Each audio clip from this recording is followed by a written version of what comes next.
Hi, everybody, and welcome to my channel of Count to 100 in 100 languages. It's been a while, but I'm back. I wanted to start a vlogging series about learning new languages, and you can join me on the journey of bettering some of the languages I already know, and also introducing some new languages. So, I'm going to talk about what I plan to do in the next few months, and then also my long-term plan. First, I want to talk a little bit about what what are the things we can do to learn a language much faster? What are the tricks and what are the tools we can use? So the first thing, and everybody talks about this, is you got to find a person to talk to. Even if it's not a fluent person, somebody that's learning the language with you, you really got to use it orally. Most language is conveyed orally. While it's good to know how to read, it's really important to be able to speak it as well.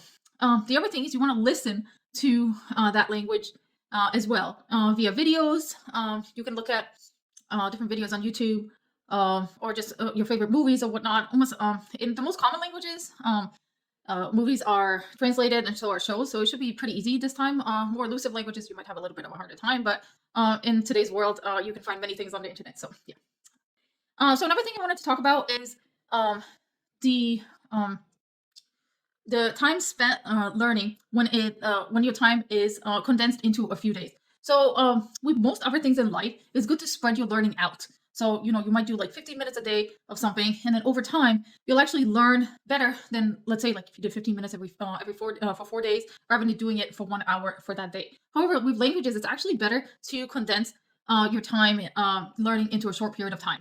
You kind of want to flood yourself and your brain uh, with that new vocabulary and everything you're learning. However, if you can't do that, consistency is key. So if you, so whatever helps you be consistent, but it's best if you can start by doing a lot in a short period of time. So the other thing is finding the most common words in that language and then maybe building a story from them or incorporating them into your daily study. I really like grammar apps, and I think they're really important. It's something that's not really talked about in the language learning world. I think it's really important to learn the grammar unless you're a child learning that new language. So usually kids will pick up on the grammar really easily and intuitively, but as you get older, it gets a lot harder to do that. So it's really good to learn the grammar methodically, and you don't have to start with everything. You start with the basics, then you build on that knowledge every day. There's apps that help you gamify your learning and uh, help you build your vocabulary. So that'll be like Duolingo. I think is really good at that. There's not much grammar that I've seen on Duolingo, so you just want to be careful with that. You want to do Duolingo, but then other things as well. There's also apps that are specifically for grammar, and they might not be as fun as Duolingo, but they still help you. Like you can do quizzes and see how well you score on them. Yeah. So okay. So my plan. So right now, what I'm trying to do is better my Spanish and my Portuguese. I am somewhat conversational in Spanish, and I can kind of read and write, but my grammar is pretty off. So I'm trying to better myself with that. And then Portuguese, I just started to learn, but I picked it up pretty easily just because of my knowledge in Spanish. And also, there's a lot of Romanian words that kind of like translate over to Portuguese. So that can, yeah. So I plan to better my knowledge in those languages and become fluent. So that's what I plan to do in the next few months. Then afterwards, I plan to better my Hebrew and Romanian, which are actually my mother tongues, but I forgot a lot. In Romanian, I'm pretty fluent when I speak, but I actually never learned how to read, so that's one thing I want to learn in Romanian. In Hebrew, I can understand it, but I'm really rusty when I'm talking because I haven't spoken it in so long. Then I'm gonna move on to my after I do that, my plan is Sinhala, and that's gonna probably take a while because the grammar is very different and different alphabet and so forth. Although I have learned the alphabet already, so that might be that might help me a little bit as I learn. And then after that, I want to learn a Bantu language, which has been my dream. So I'm not sure which one, but I have written Kinyarwanda, Lingala, Uganda, or Swahili. Probably not Swahili because I want to learn a Tona language, so either Kinyarwanda, Lingala, or Luganda. And yeah, so for my Spanish and Portuguese, I have 3 friends that I can speak to about those. Well, 2 of them can somewhat speak Portuguese, and then one of them I speak to regularly, so I can speak to him in Spanish. So yeah, so that's gonna cross off the first item on the list I talked about before on having people to speak to. In terms of what I'm gonna listen to, I really like the Disney Channel, and you can actually play that in whatever language you want. The great thing about that is that you can have subtitles, so you can hear and then translate in real time, which is great. YouTube also has a lot of good cartoons. I actually saw a great cartoon in Portuguese the other day.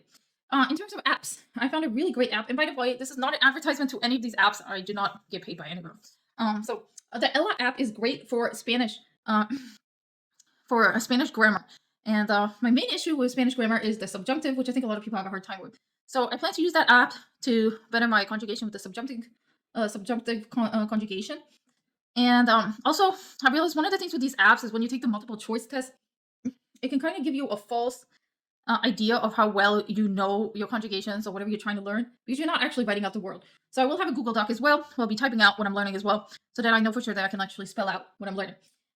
For Portuguese, I have an app called P Grammar, which also I think there's nothing you can actually write in this app. Everything is multiple choice, but it's really helpful. It teaches you all the basic grammar.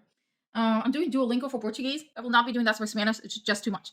Then I plan to also spend about 15 minutes on each of those Google Docs that I have for both Spanish and Portuguese with my grammar. Basically, not going over everything I know, but just going over a little bit every day. So I'll just keep that